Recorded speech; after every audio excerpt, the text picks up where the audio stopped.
Intraday साठी best price action काय असेल मित्रांनो, तेच आजच्या व्हिडिओमध्ये आपण पाहणार आहे. चला तर मग लगेच व्हिडिओला सुरुवात करूयात. मी आपला कपिल आपल्या मराठी मनी दुनियेमध्ये सर्वांचं पुन्हा एकदा स्वागत करतोय. मित्रांनो, इथे निफ्टी 50चा 15 मिनिटाचा चार्ट पॅटर्न लावलेला आहे आणि जेव्हा मी हा व्हिडिओ रेकॉर्ड करतो तेव्हाचा हा करंट चार्ट आहे मित्रांनो.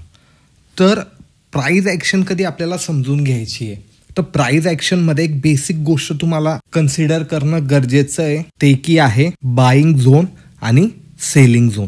हे दोन झोन कधी तुम्हाला आयडेंटिफाय करता आले तर या ठिकाणी तुम्हाला इंट्राडेसाठी एक छान असा ट्रेड ॲक्टिव्ह करता येईल. का? कारण जेव्हाही बाईंग झोन जवळ प्राइस येणार आहे मित्रांनो, तर इथे कुठे ना कुठे प्रिव्हियस टायमाला बाईंग झालेली आहे म्हणून आपण त्याला बाईंग झोनमध्ये कन्व्हर्ट करतो. मग प्रिव्हियस टायमाला कधी बायर तिथे ॲक्टिवेट होते तर शक्यता अशी असणार आहे की परत प्राइस कधी त्या लेवलला आली तर तिथे बायर ॲक्टिवेट होण्याची शक्यता आहे. का?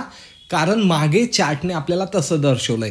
त्याचप्रमाणे मित्रांनो, कधी आपल्याला सेलिंग झोन आयडेंटिफाय झाला, सेलिंग झोन म्हणजे काय, तिथून प्राइस सेल ऑफ झालेली आहे म्हणजे तिथून डाऊन झोनमध्ये आलेली आहे आणि अशा झोनमध्ये परत प्राइस कधी येण्याची शक्यता आहे तर तिथून परत सेलर ट्राय करणार आहे सेल करण्याचा. आता भरपूर जणांना असा प्रश्न पडतो की बाईंग झोनमध्ये बाईंगच का हॅपनिंग होते, सेलिंग झोनमध्ये सेलिंगच का हॅपनिंग होते. काय असतं ना की एखादा पर्टिक्युलर लेवलला एखादी प्राइस ॲक्शन कधी बनते, कधी प्रिव्हियस टायमाला तिथे सेलर आहे तर सेलरसाठी एक प्राइस आहे की प्राइस इथून वर आली आणि इथे सेलर होते आणि यांनी सेल करून प्राइसला खालच्या साईडला डॉमिनेट केलं. मग जेव्हाही प्राइस परत वरती येण्याची शक्यता असते ना तर सेलर वेट करता की त्या प्राइसच्या रेंजमध्ये प्राइस येईल आणि आपण परत इथून तिला सेल ऑफ करू.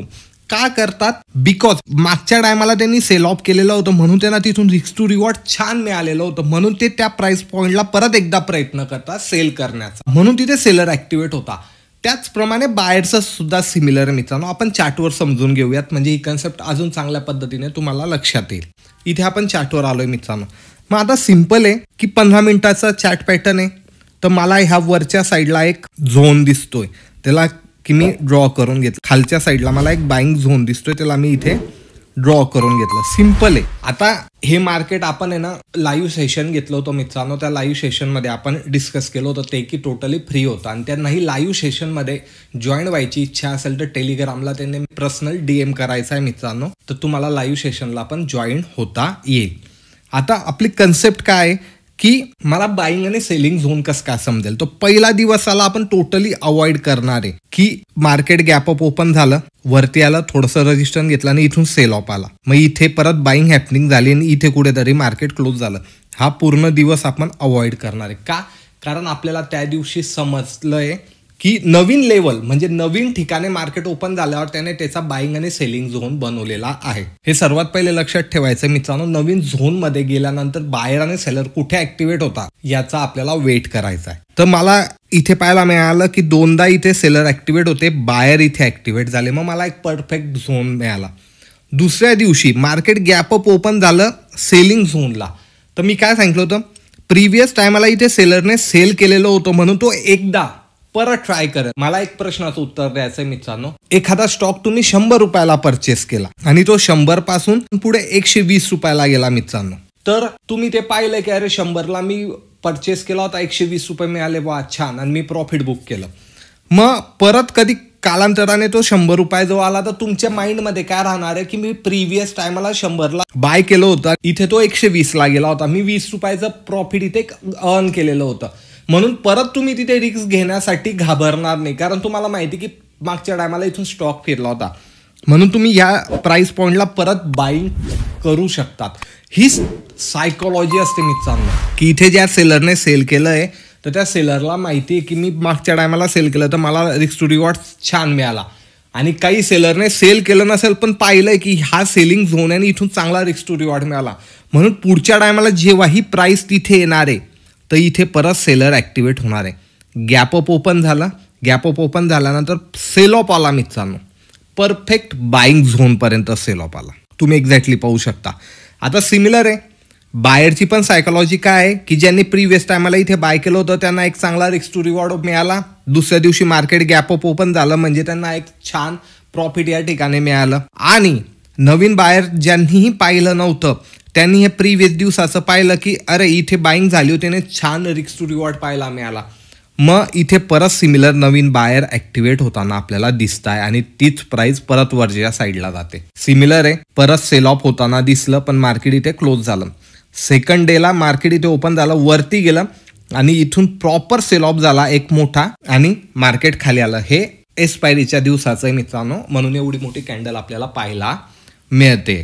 पण आता ज्यांनी इथे प्रिव्हियस बाईंगचं पाहून इथे बाय केलेलं असेल ते तर इथे ट्रॅप होऊन गेले की त्यांना वाटत असेल की इथून प्राइस तर वर जायला हवी, पण इथून प्राइस परत सेल ऑफ झाली. म्हणून जेही बायर असतील त्यांचे स्टॉप लॉस पण इथे हिट झाले आणि मार्केट आपल्याला खाली येताना दिसतं.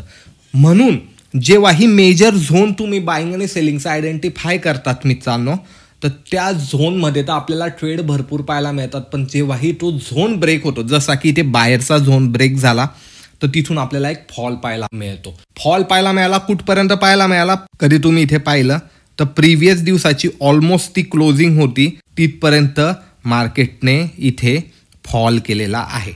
पण सिमिलर एंडिंगच्या टायमाला थोडासा पुलबॅक झाला.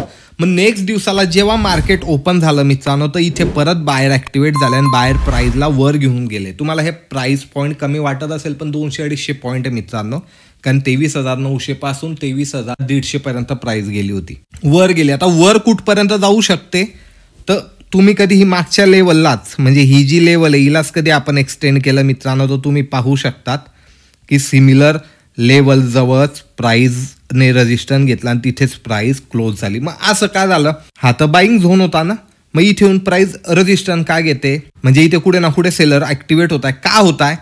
बिकॉज ऑफ एक मेजर झोन ब्रेक होतो मित्रांनो, तर तो झोन अपोजिट झोन सारखं काम करतो. थोडं कन्फ्युजन झालं असेल, मी तुम्हाला इथे सांगतो. सपोज हा बाईंग झोन आहे, बाईंग झोन ब्रेक झाला आणि बाईंग झोनला परत प्राइस वर गेली, तर हा एक प्रकारचा सेलिंग झोन बनवून जातो. इथे सेलर ॲक्टिवेट होता, कारण मेजर बाईंग झोन जेव्हा ब्रेक होतो तर तेव्हा तिथे नवीन बायर ॲक्टिवेट होत नाही, तिथे नवीन सेलर ॲक्टिवेट होता. आणि त्याचप्रमाणे कधी हा सेलिंग झोन आहे मित्रांनो, इथून प्राइस खाली आली होती पण याला कधी ब्रेक केलं तर हा पहिले सेलिंग झोन होता पण नंतर हा बाईंग झोनमध्ये कन्वर्ट होतो. यालाच प्राइस ॲक्शन म्हणतात. हे लक्षात घेणं गरजेचं आहे मित्रांनो. मग इथे कुठे ना कुठे रजिस्टन्स घेते, म्हणजे इथे कुठे ना कुठे सेलर ॲक्टिवेट होत आहे आणि ते सेल करण्याचा प्रयत्न करत आहे. आता ही लेवल ब्रेक होईल का खाली येईल हे कशावरनं समजणार आहे की या ठिकाणी बायर ॲग्रेसिव्ह ॲक्टिव्ह होता आहे का. बायर कधी ॲग्रेसिव्ह ॲक्टिव्ह झाले तर लेवलला ब्रेक करून देईल, पण सेलर कधी जास्त ॲक्टिवेट झाले तर सेलिंग प्रेशरने मार्केट खाली येईल. मग आपल्याला ह्या झोनचा काय फायदा होणार आहे? ह्या झोनचा आपल्याला असा फायदा होणार आहे मित्रांनो, प्राइस कधी वर गेली तर आपला स्टॉप लॉस खाली राहणार आहे, प्राइस कधी खाली आली तर आपला स्टॉप लॉस लहान राहणार आहे. आपली परफेक्ट ठिकाणे एंट्री बनणार आहे. लक्षात घ्यायचं आहे, लेवल माहिती असून उपयोग नाही आहे, लेवल काढता येणं असून उपयोग नाही आहे. आपल्याला तिथे आपली परफेक्ट एंट्री करणं गरजेचं आहे, आपल्याला आपला स्टॉप लॉस माहिती असणं गरजेचं आहे. तर हे असे झोन असताना मित्रांनो इथे आपल्या परफेक्ट एंट्री बनते. एका लहान स्टॉप लॉसने आपण यामध्ये एंट्री करू शकतो. हे वारंवार आपल्याला प्राइस ॲक्शनमध्ये होताना दिसतं मित्रांनो. याचे भरपूर सारे एक्झाम्पल आहे. कधी ह्या स्ट्रॅटर्जीला आपल्याला एक्सप्लोर करायचं असेल तर नेक्स्ट पार्ट म्हणून कमेंट करा मित्रांनो. लाईव्ह सेशनला जॉईन व्हायचं असेल तर टेलिग्रामला पर्सनल मेसेज करा मित्रांनो. टेलिग्राम चॅनलची लिंक डिस्क्रिप्शनमध्ये दिलेली आहे. आणि झोन आयडेंटिफाय करणं शिकलात तुम्ही तर तुम्हाला इंट्राडेमध्ये एक बेस्ट संधी ट्रेड करण्याची इथे पाहायला मिळणार आहे. फक्त पेशन्स आणि योग्य ठिकाणी एंट्री हा या स्ट्रॅटर्जीचा की पॉईंट आहे मित्रांनो. व्हिडिओ आवडला असेल तर लाईक शेअर नक्की करा. मी भेटेल तुम्हाला पुढच्या व्हिडिओमध्ये. धन्यवाद.